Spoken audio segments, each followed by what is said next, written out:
Hi there, YouTube. Thank you for taking a moment to come and check out my channel and my video. Today I'm revealing this tank. This is a 40-gallon breeder, and it currently has 6 Pea Puffers in there. Now, I'll give you some basic information about the tank, and then we'll go ahead and zoom in. So feel free to fast forward if you don't want to know what you're looking at here and everything, and you just kind of want to get to looking at the puffers and stuff. So, filtering the tank, I have an Aquarium Co-op large sponge filter, and I also have a Fluval 307.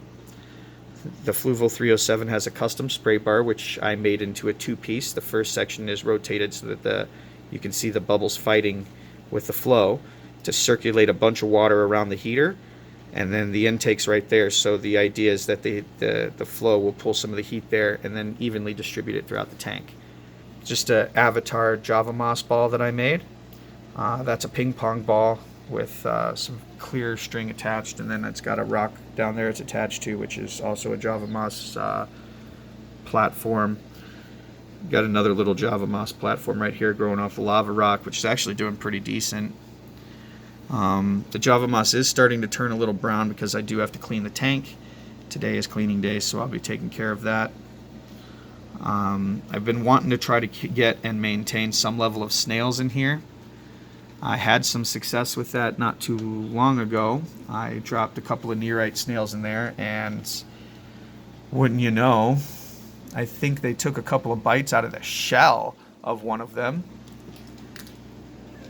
And it's getting worse. There he is. I just found him. Oh my god. Yes, I get to capture it in the video. It's gotten worse.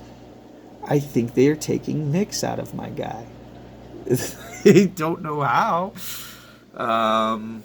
But that keeps getting worse, and I'm not touching them. I don't know. What the hell do I know? There's another nearite in there. Anyway, I dropped some Malaysian trumpet snails in there, and they just seem to disappear, and I wouldn't see the telltale signs of these little lines going through the sand. You can see those little tracks. So under cover of night, I took about a dozen of them and dropped them in there when I knew these guys were all asleep. I didn't turn on any lights. I just lifted the tank lid and threw them in, dispersed them evenly. And for the last couple of mornings, I've been seeing fresh new streaks. So I think I've got some Malaysian trumpet snails established in there. They're a little small. I might be just a hair worried of these guys trying to eat the full snail shell with the babies. But we'll see how that plays out.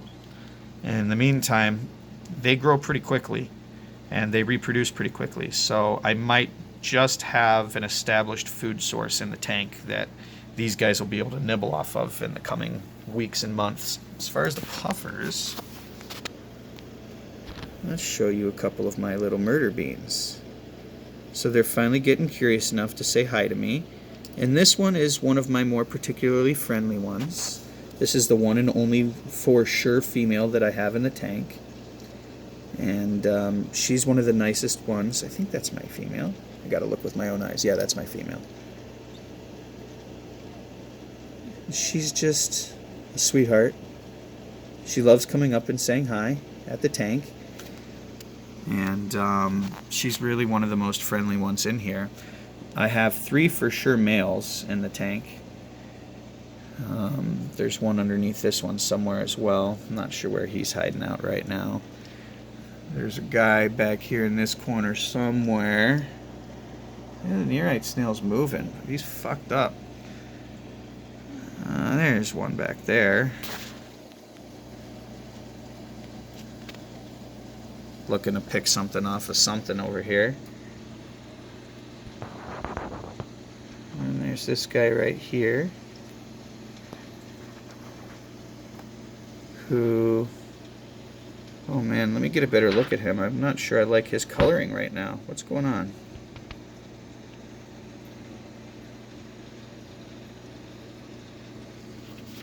Okay, I think that was just the way the light was hitting him.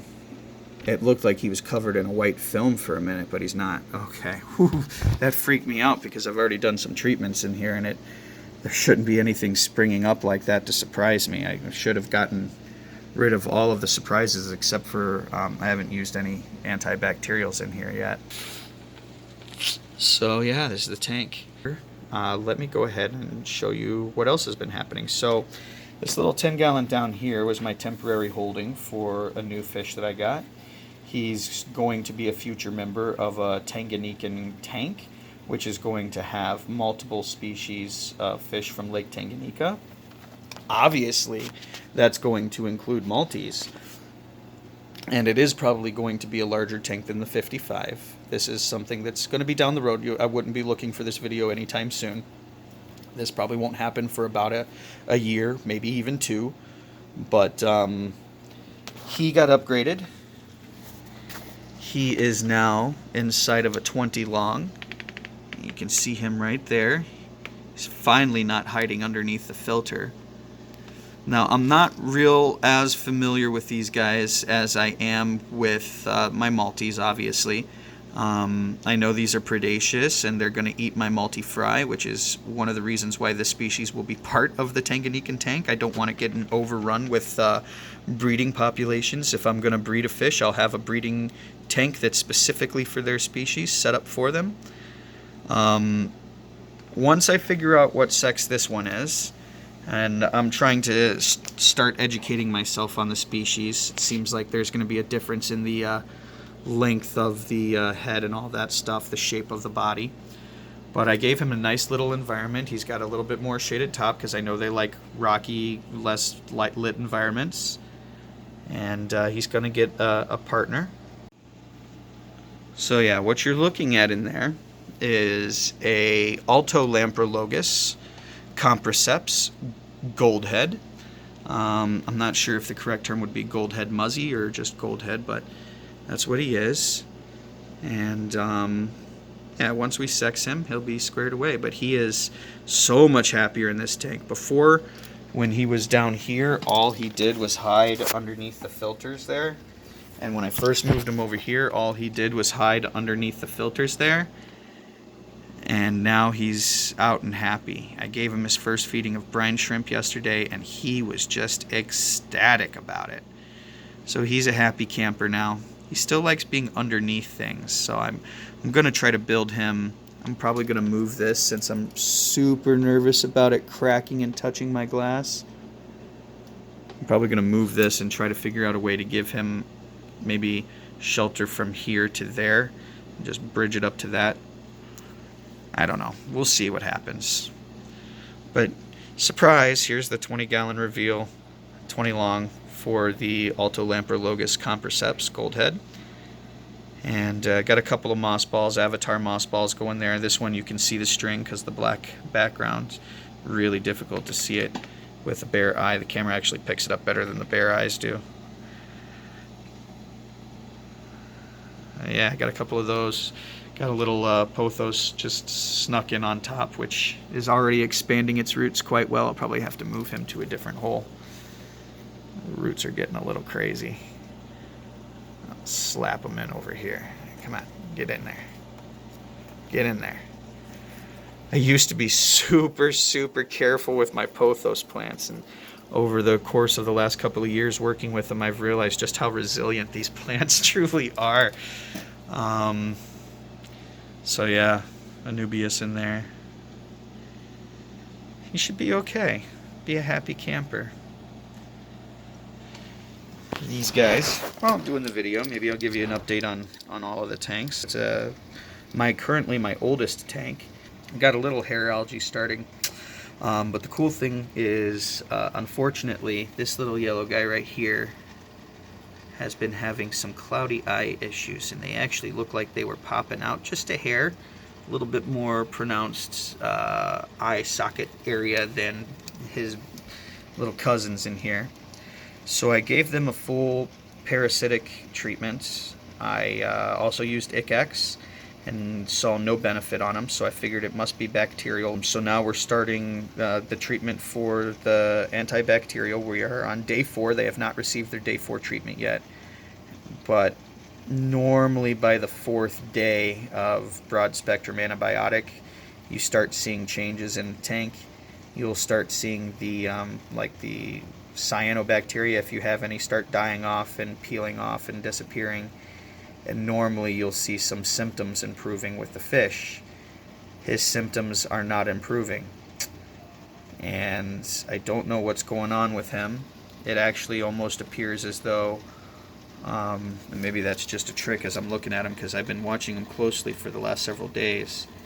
It seems like one half of his body is a little bit more bulged out than the other half, so I'm starting to believe that he has something else going on, and I'm not sure what it is. I'm going to have to do some research to figure out what this particular thing might be, and if I can even fix it, if it's communicable. Nobody else is showing signs of it, but I don't know what to do for him now. I'll complete the broad spectrum antibiotic treatment just because it'd be foolish to stop partway through, but I don't think it's going to solve our problem. This little guy right here may end up having to get euthanized, unfortunately. It'll be the first time I've had to take a fish out and terminate. So that'll be sad. In here, to give the Goldhead just a little bit of company, I did put a multi semi-larger fry, just a hair larger than what he could eat. He's hiding in one of these shells right now. He's alive and well in there, and I'm going to pull him out because this is going to just be a snail breeding tank in here. Of course, the multis are doing great. They've got plants all through in there. We did have to get rid of the overhead sump because the spacing interfered and everything like that. But aside from that, they're doing great. I just sold a batch of them to the local fish store and stirred up the colony a little bit, removed some sand to help me establish this tank, which I got to add more fresh sand to. And they're now breeding again like crazy. Got some fry in here. You can see that there's some cyano happening in this tank. I'm not real pleased with that. I think I'm going to go ahead and use that cyano killer product. And then once I've used that slime remover, stain remover, whatever it's called, that beats back the blue-green algae with its custom mix, I will probably do a dose of antibiotics on this tank. And that's just because the blue-green algae, I've been battling it for some time now, and it's gotten to a point where no matter what I do, it's got a really strong foothold in my tank. So I'm going to need to take a little bit more of an extreme measure. I'm going to try just the slime remover first, stir everything up, and see if I can keep it beat back, reduce the light cycle, even maybe black it out for a few days after I do the treatment, just to see if I can put the nail in the coffin. And if that doesn't work and I see it pop back up, I'm going to do that same process over again and then add the antibiotics. I don't use antibiotics lightly. Unless it's necessary, I don't use it, but it's gotten to the point where the water smells like soil. And although I'm not turned off by the smell, it's just a very potent smell. Even with huge water changes and cleanings and everything else, the water just goes back to smelling like soil within 24 hours. So something's got to be done with those guys. They're not in any danger. They should be just fine with the antibiotic treatment. They should be just fine, without the blue-green algae or with it. But it's just gotten a bit much, and I would just prefer to have the tank be a little cleaner and a little bit more of what we're looking for.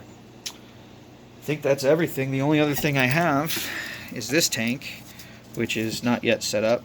Forget that. This little guy came off accidentally when I was doing some potting. Anyway, this is going to be another snail/shrimp tank.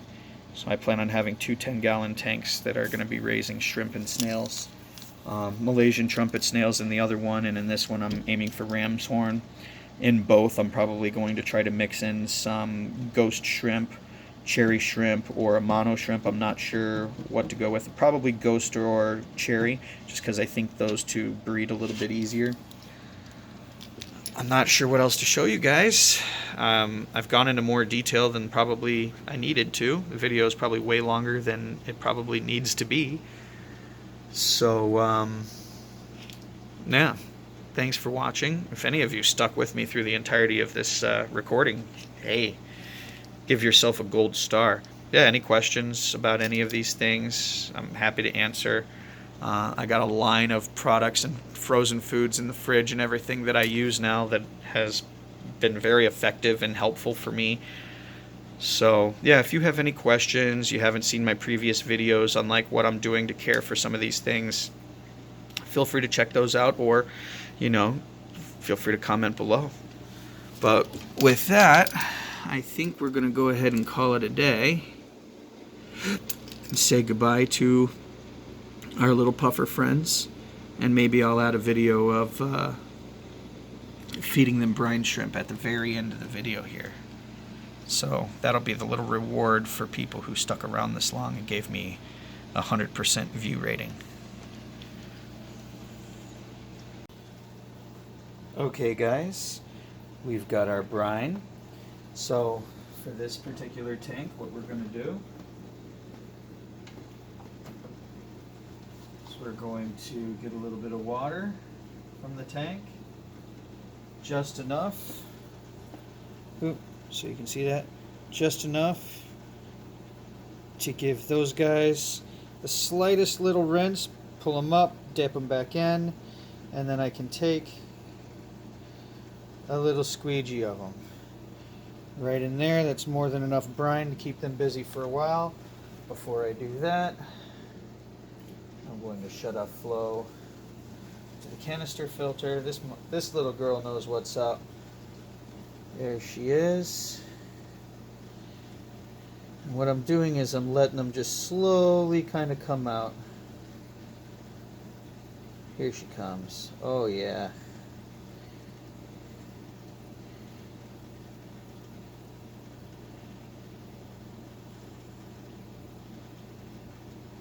So what I'm going to do is just make sure that these are distributed throughout the tank so that they don't necessarily have to crowd each other.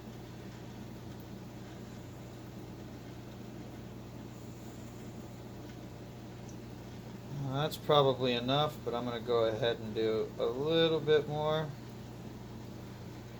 Make sure that I get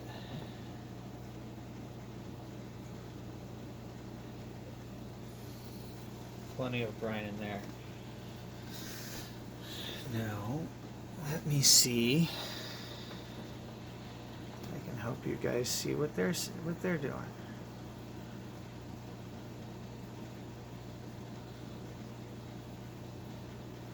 So,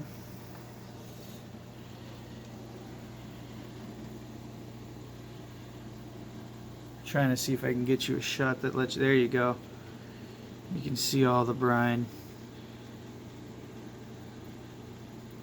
And these guys are just eating them up. Lots of food. This guy's up here munching inside of the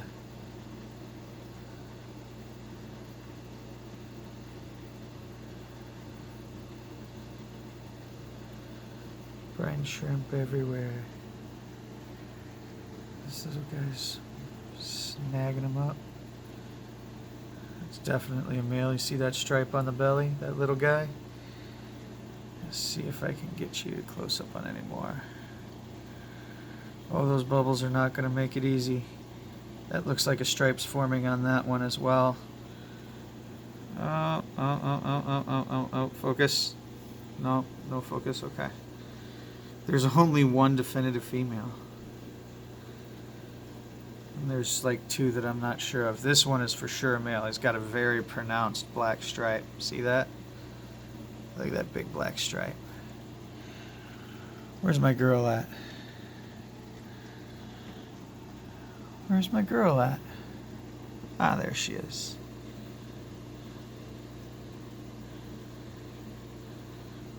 Pretty sure that's a girl.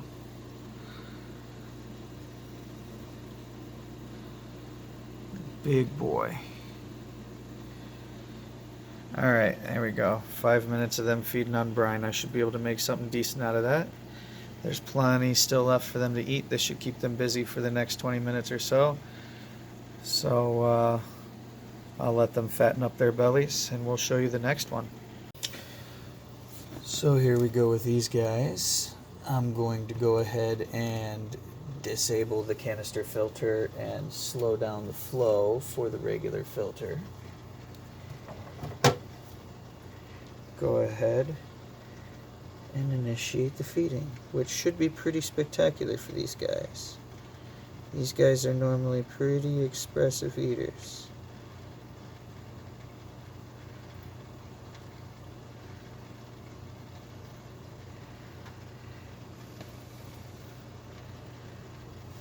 So, they're all over the tank. These guys are absolutely loving it, and they're going to eat every last ounce of what I got in here. So let me go ahead and give them a little bit more.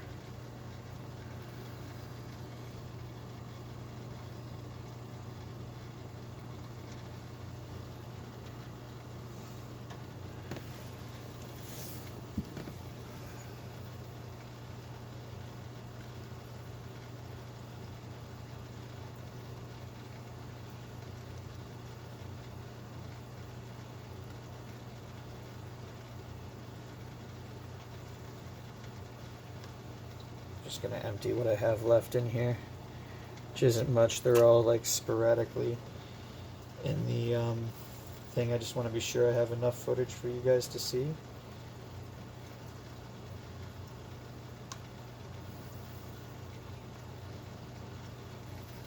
There we go, that's about the last of it. So like I said, these guys are they're expressive eaters. They're very aggressive. They're going to be very excitedly tearing these things apart for the next few minutes. Going to go ahead and call it for that one, and we will move on to the next tank. Ooh, I forgot to turn off the filtration. I can tell that right away. Put those in on the left side where the intake is not. Now that's way more than he can probably eat. So I will try to get you guys a shot of him eating them.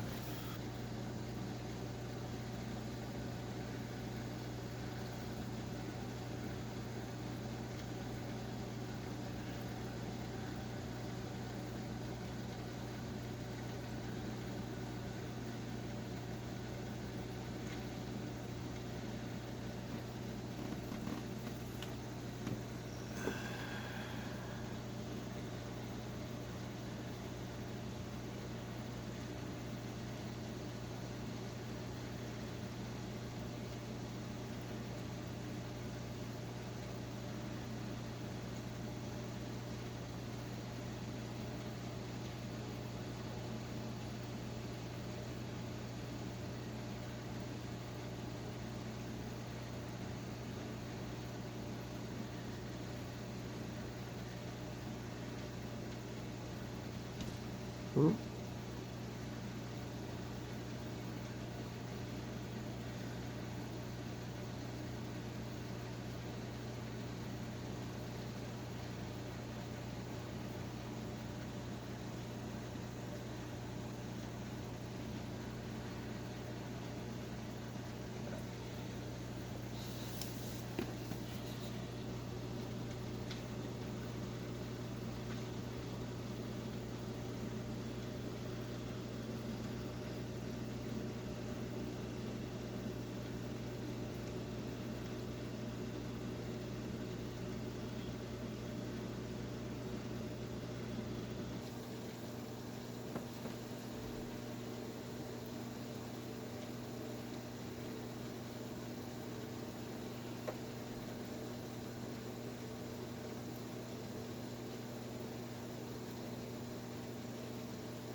Apologize for the glare.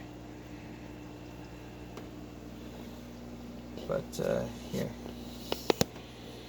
let me try to give them the last bit that I got in here for you. Oops, that's not what I want. Alright, here we go, you hungry hippos.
Oh shit, they're already gone. So, yep, that was what I had left.